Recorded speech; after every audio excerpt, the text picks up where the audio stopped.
मुरारे ही बोले। वैसे मुरारी भी बोल सकते हैं, हिंदी का हो जाएगा, किंतु संबोधन पुकारने में मुरारे ही का प्रयोग किया जाता है। तो आइए हम सब लोग मिलकर के भी भक्ति महारानी के साथ ज्ञान वैराग्य के साथ मिलकर के भगवान नाम संकीर्तन का श्री कृष्ण गोविंद हरे मुरारे हे नाथ नारायण वासुदेव इसका संकीर्तन कर लें। देखो भाई, हमारा नियम है करीब 2 घंटे में, कभी 1.5 घंटे में, कभी 1 घंटे में भी, जैसे कह दोगे आप। वैसे तो जब 3 घंटे सुबह 3 घंटे शाम कथा करते हैं तो 1.5 घंटे में हम एक भजन करा देते हैं, 1.5 घंटे में। इसके लिए कि आप लोगों को कहीं जाना आना हो, लोग संकादी करना हो तो फ्री हो जाओ, करके आ जाओ, और आलस से आ रहा हो तो आलस से भगा लो। तो इसलिए भगवान नाम, वैसे हमारी कथा में संकीर्तन की जरूरत नहीं है। आप देखेंगे 3-3, 4-4 घंटा कब बीत जाएगा आपको पता नहीं चलेगा मूल कथा में। तो आइए पहले हम सब भजन का आनंद लें। देखिए, जहाँ ठाकुर जी का कीर्तन हो, भजन हो, तो हाथों की कंजूसी नहीं करना चाहिए। हाँ, हाथों की कंजूसी का मतलब अर्थ के लिए नहीं लेना आप लोग। बढ़िया ठाकुर जी ने दोनों हाथ दिए हैं, उठा करके हाथ बढ़िया ठाकुर जी के कीर्तन में सेवा करिए, ये भी एक सेवा है। श्री कृष्ण गोविंद हरे मुरारे हे नाथ नारायण वासुदेव। श्री कृष्ण गोविंद हरे मुरारे हे नाथ नारायण वासुदेव। हे नाथ नारायण वासुदेव। हे नाथ नारायण वासुदेव। हे नाथ नारायण वासुदेव। श्री कृष्ण गोविंद हरे मुरारे हे नाथ नारायण वासुदेव। श्री कृष्ण गोविंद हरे मुरारे हे नाथ नारायण वासुदेव। माता यशोदा हरि को जगावे, जागो उठो मोहन नैन खोलो। माता यशोदा हरि को जगावे, जागो उठो मोहन नैन खोलो।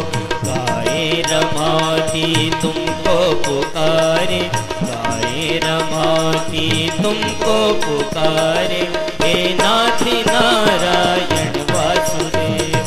गाए रमाती तुमको पुकारे हे नाथ नारायण वासुदेव। हे नाथ नारायण वासुदेव। हे नाथ नारायण वासुदेव। हे नाथ नारायण वासुदेव। हे नाथ नारायण वासुदेव। श्री कृष्ण गोविंद हरे मुरारे हे नाथ नारायण वासुदेव। श्री कृष्ण गोविंद हरे मुरारे हे नाथ नारायण वासुदेव।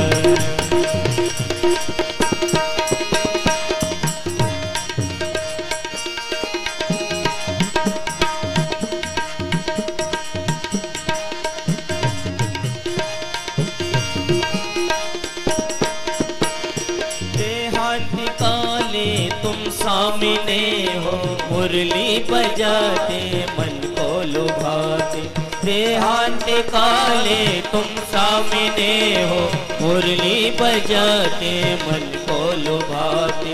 यह गीत गाते मैं निज प्राण त्यागूं, यह गीत गाते मैं निज। हमारे श्री सूत जी महाराज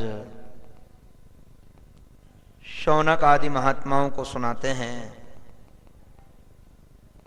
कि जिस समय भक्ति ज्ञान वैराग्य तीनों नृत्य करते हुए प्रकट हुए सभा में, आनंद का संचार हो गया। भक्ति महारानी ने प्रश्न किया कि हम कहाँ बैठे हैं, हमारा निवास स्थान कहाँ है। तो सनकादियों ने कहा तुम वैष्णवों के हृदय में बैठ जाओ। इन वैष्णवों के संत में भक्ति महारानी का निवास है। उनके ही हृदय को अपना आसन बना करके भक्ति ज्ञान वैराग्य से शोभित हुए और नारायण ध्यान रखने लायक बात यह है, भक्ति महारानी भगवान को बहुत प्रिय है। त्वया हूतस्तु भगवान यात नीच गृहे स्वपी। जिसके चित्त में जाकर भक्ति बैठ जाती है, उसके बुलाने पर भगवान स्वयं आ जाते हैं, चाहे कैसा घर क्यों न हो। सदन कसाई के भगवान घर पहुंचे कि नहीं पहुंचे, दादू के घर पहुंचे कि नहीं पहुंचे, सबरी के घर पहुंचे कि नहीं पहुंचे।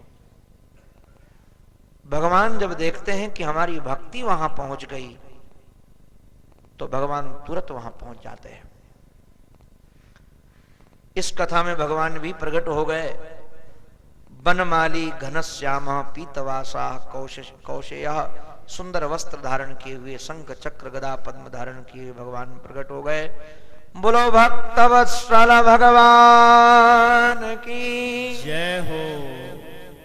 हमारे संतों ने कह डाला कि जिसने अपने पूरे जन्म में एक बार भी सुखदेव की कथा नहीं सुनी, भागवत की कथा नहीं सुनी, उसने व्यर्थ में ही अपनी मां को प्रसव पीड़ा दी। अच्छा ये होता कि वो जन्म ही नहीं लेता, मां को कम से कम पीड़ा तो न होती। जननी जन दुख भाजा। और इतना ही नहीं, जिसने अपना चित्त कृष्ण के चरणारविंद में नहीं लगाया, खरवद उस गधे के समान जीवन व्यतीत कर रहा है, बोझा ढो रहा है। ऐसी बातें भी हमारे संतों ने वहां कही। उसके बाद शौनक आदि महात्माओं ने पूछा, सुश्री सूत जी, आपकी कथा से ज्ञान वैराग्य ही जगते हैं कि और कुछ भी मिलता है? बंधुओं, ध्यान देने लायक बात यह है, दुनिया में चाहे कितने आपको अच्छे से अच्छे सेवक मिल जाएं, देखो भक्ति महारानी के पास में गंगा, यमुना, गोदावरी, कावेरी, अलकनंदा, तुंगभद्रा, गोमती, ये सब नदियां साकार होकर नौकरानी बनकर रहती थी, किंतु तब भी भक्ति रो रही है। और संबंध इनका परमात्मा से है, भगवान की पत्नी है, इससे ज्यादा बड़ा संबंध और क्या होगा, किंतु तब भी रो रही हैं। रोने का कारण क्या है कि ज्ञान वैराग्य वृद्ध थे। अभिप्राय क्या है इसमें, आप जरा ध्यान दीजिए। चाहे कितना आपके पास पैसा हो जाए, हमारे ऐसे परिचित लोग हैं जिनके घर में रुपया बोरों में भरा जाता है, परिचित हैं, हमारे घरों में रुकते हैं हम, किंतु रोते ही नजर आते हैं। कभी पत्नी को लेकर, कभी बेटे को लेकर, कभी बहू को रोक लेकर, कभी अपने शरीर को ही लेकर। तो पैसे से सुख नहीं खरीदा जा सकता है। सुख की कोई कीमत नहीं है पैसा, सामग्री की कीमत है। आप सामग्री जरूर खरीद सकते हैं, सुख प्राप्त करने की सामग्री जो दिखती है। और देखो कितने नौकर हो, कितने सब कुछ हो, किंतु यदि अपने जीवन में ज्ञान वैराग्य नहीं जगे तो रोना ही पड़ेगा। ज्ञान वैराग्य को जगाने के लिए कथा है। आपका ज्ञान जगे, आपका वैराग्य जगे। वैराग्य माने बाबा जी बनना नहीं है। बाबा जी भी घर द्वार छोड़कर लाल कपड़ा लेने का नाम कोई वैराग्य नहीं है। बाबा जी लोग भी भिखारी बने घूमते हैं, रोज मुकदमाबाजी करते हैं, इसका नाम वैराग्य थोड़ी। वैराग्य का अभिप्राय है संसार का राग द्वेष शिथिल हो जाए। जैसे हमारे कबीर कहते हैं, कबीरा खड़ा बाजार में लिए लकुटिया हाथ। वो तो हाथ में लेकर खड़ा हो गया कबीर। जो घर फूके अपना चले हमारे साथ। घर में मतलब ऐसे आग लगाने की जरूरत नहीं है। ये अर्थ नहीं उसका कि आग लगा के भाग आओ। ना काहू से दोस्ती, ना काहू से बैर, इसका नाम वैराग्य। समचित्त होने का नाम, कपड़े का नाम वैराग्य नहीं है। तो मैं निवेदन कर रहा था ज्ञान वैराग्य जगाने का साधन। अब दूसरा पन्ना पलटा जाए। पतित लोग भी इससे पावन हो जाते हैं, अधमों को भी गोविंद स्वीकार कर लेते हैं, और कामनावान को भी भगवान कुछ न कुछ दे देते हैं जो कामना हो। क्योंकि श्रीमद् भागवत महापुराण ये साक्षात भगवान का श्री विग्रह है जो आपके सामने रखा है। क्योंकि हर द्वापर के अंत में हमारे जीवन धन गोविंद गोलोक चले जाते थे। अब की बार जब जाने लगे ये द्वापर, जो गया भी इसके कलयुग के पहले, जब जाने लगे तो श्री उद्धव ने पैर पकड़ लिया और पैर पकड़ करके कहा कि तवांग ये गोविंद, हम तुम्हारे बगैर रह नहीं सकते, आप जाओ मत। तो भगवान ने कहा कोई बात नहीं, तुम्हारा बहुत मन है तो हम श्रीमद् भागवत के रूप में रहेंगे। तो भगवान की वांगमयी प्रतिमूर्ति है। और हम तो राजस्थान में देखते हैं, अभी जहां कथा कल हमारी पूरी हुई श्री डूंगरगढ़ में 3:30 बजे से हमारी माताएं परिक्रमा लगाना चालू करती थी। 3:30 बजे से भागवत की परिक्रमा, और जब तक हम न पहुंचे वहां मंच तक 9 बजे तक, तब तक वहां मेला का मेला, और हजारों लोग परिक्रमा लगाए। ये देखिए निष्ठा, क्योंकि भागवत की परिक्रमा माने भगवान की परिक्रमा। ये भागवत साक्षात भगवान का श्री विग्रह, हम इसलिए कहते हैं ये भगवान की विग्रह, ये मूर्ति है साक्षात श्रीमद् भागवत महापुराण। दर्शनात् सेवनात्, देखिए दर्शन से, सेवन से, पाठ से पाप नाश। दर्शन हो जाए, सेवन हो जाए, पाठ हो जाए, पाप को समाप्त करने वाली ये गाथा। अब यहां एक इतिहास सुनाते हैं। एक तुंगभद्रा नामक नदी है, उस नदी के तट पर एक नगर है उत्तम। उस नगर में सभी वर्णाश्रम व्यवस्था के लोग रहते हैं, बड़े लोग सुखी हैं वहां। एक पंडित जी वहां रहते, नाम है आत्मदेव। सर्व वेद विशारदाह, सारे वेदों के जानकार पंडित हैं। द्वितीय इव भास्कर, ऐसा लगता है कि एक भास्कर तो आकाश मार्ग से गमन करता है, प्रकाश देकर अंधकार समाप्त करता है, और ये पंडित जी भूमंडल में रह करके, वो गगन मंडल में रहता है, चंद्र आकाश सूर्य गगन मंडल में रह करके महाराज वह समाप्त करता रहता है लोगों के अंधकार को, और ये भूमंडल में रह करके भूदेव आत्मदेव लोगों के अज्ञान को मिटाते रहते हैं। बहुत विद्वान गृहस्थ हैं, पत्नी है, उनकी पत्नी का नाम है धुंधुली। वैसे तो ये बड़े उत्तम कुल की बेटी है, बड़े बाप की बेटी है, उच्च कुल की, सुकुलोद्भवः। और इस धुंधुली देवी ने कई विषय में तो पीएचडी की है। आप कहोगे कहां लिखा है? भागवत में लिखा। किसमें पीएचडी है? गृह कार्य करने में पीएचडी है, घर का काम संभालना हो। और महाराज निंदा करवाने में भी पीएचडी है। जब तक दूसरे की निंदा न कर ले तब तक रोटी न हजम हो। लोक वार्ता रता क्रूरा प्रायसो बहुजल्पिका। लोक वार्ता रता, दुनिया की चर्चा में रत है। अच्छा बंधुओं, कभी आप ध्यान दीजिएगा, जब हम लोग दूसरे के दुर्गुण देखते, अंगुली दिखाते, ये देखो गड़बड़ है, तो एक अंगुली यदि दूसरे की ओर होती तो 3 किधर होती है? अपनी ओर होती है। एक साधन की बात बताऊं मैं, सिद्ध सब जगह परमात्मा देखता है, साधक अपने को देखता है, और पामर संसार को देखता है। जो भगवान की ओर बढ़ने वाले लोग हैं वो दूसरों के दुर्गुण नहीं देखते हैं, वो अपनी ओर निहारते हैं कि हम में क्या क्या कमियां हैं, क्योंकि उनको अपना सुधार करना है। और जो संसारी है, पामर है, वो दुनिया के गोरख धंधे में लगा है, उसमें ये गड़बड़ी, उसमें ये गड़बड़ी, उसमें ये गड़बड़ी, गड़बड़ी गड़बड़ी सुधारते सुधारते मर जाना। कभी ये गड़बड़ियां सुधरने वाली नहीं है।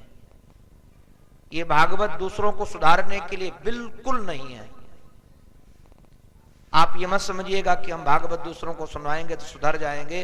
भागवत अपने को सुधारने के लिए, ये आईना है अपना। और अपना आईना देखो, हम आईना दिखाएंगे आपको 7 दिन तक। जब हम स्वयं आईना देखते हैं तो कहीं बाल छूट जाते हैं तो बना लेते हैं कि भाई यहां छूट गए। अगर कहीं दाग लगा होता है तो सफा कर देते हैं। तो आईना देखो, 2 चीजें आना दिखाकर लाभ करते हैं। एक तो वह दुर्गुणों को मिटाता है, दोषों को समाप्त करता है, और कई बार महाराज सद्गुण बढ़ाने का भी काम करता है। अगर काले हो तो पाउडर लगाकर थोड़ा गोरे बनने का प्रयास करते हैं। तो दुर्गुण मिटाओ, सद्गुण बढ़ाओ, भागवत अपनाओ। ये श्रीमद् भागवत से ज्ञान पाओ। तो देखिए यहां सुनाया गया कि दूसरे की चर्चा में लगी रहती हैं। पंडित जी ने बड़ा आयास प्रयास किया कि कोई संतान हो, किंतु कोई नहीं हुई। पंडित जी ने सोचा, आत्मदेव जी ने, कि अब संतान नहीं तो जीवन किस काम का। तो आत्महत्या करने के लिए महाराज नदी के किनारे गए। नाम था आत्मदेव, करने गए आत्महत्या। सामने से एक सन्यासी के दर्शन हो गए, यति के। देखो एक बात मैं आप सबके सामने बेहिचक बेरोक टोक कह दूं, भगवान जब किसी के ऊपर प्रसन्न होते हैं तो सुविधा, सम्मान और संपत्ति बिल्कुल नहीं देते। नोट कर लीजिए, भगवान जब किसी जीव के ऊपर प्रसन्न होते हैं तो संपत्ति, सुविधा और सम्मान बिल्कुल नहीं देते हैं। भगवान जब किसी जीव के ऊपर प्रसन्न होते हैं तो किसी संत से मिला देते हैं। जब आपका संबंध किसी संत से हो जाए, जान जाइएगा आपके ऊपर भगवान खुश हो गए। जब द्रवहि दीन दयालु राघव, जब द्रवहि दीन दयालु राघव, तो साधु संगत पाइए, बिनु हरि कृपा मिलहि नहीं संता। संत मिले, भगवंत कृपा बरस गई। इनको संत मिल गए, भगवान की कृपा हो गई। संत से सब इन्होंने अपनी पीड़ा रो दी और बोले, मैं इतना बड़ा पापी कि यदि मैं वृक्ष लगाता हूं तो वृक्ष से फल नहीं आते, गाय पालता हूं तो गाय से बच्चे नहीं होते, और सब्जी फल खरीद कर लाता हूं तो जल्दी सड़ जाते हैं। ये पाप की पराकाष्ठा। मेरे द्वारा पाली गई धेनु से भी बच्चा नहीं होता, मेरे भी कोई पुत्र नहीं है। ऐसे पापी को क्या जीने का अधिकार, मैं तो आत्महत्या करूंगा। संत ने समझाया, बाबरे आत्महत्या से कुछ नहीं मिलेगा, पीड़ा समाप्त नहीं, पीड़ा बढ़ जाएगी। अरे ये कपड़ा पहने हुए हैं, आप जरा ध्यान दीजिएगा, और हमको ज्वर आ गया, ये कपड़ा पहने हुए, तो क्या कपड़ा फाड़ देने से, कपड़ा मिटा देने से ज्वर मिट जाएगा क्या? आत्महत्या तो महाराज ये शरीर को नष्ट करना ही है, और शरीर माने कपड़ा।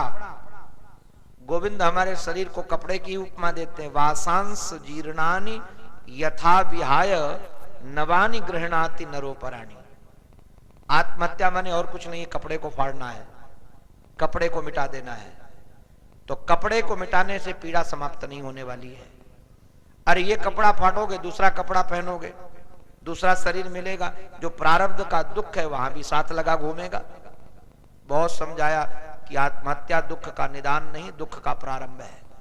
एक पाप की श्रृंखला और बढ़ा दी, इसलिए आत्महत्या मत करो। गुरुजी मैं क्या करूं, मैं बहुत व्यतीत हूं, पुत्र चाहिए। बेटा पुत्र से कुछ भी नहीं होता है। सगर के 60,000 थे, क्या उनको सुख मिला क्या? चित्रकेतु के बेटे ने सुख दिया क्या?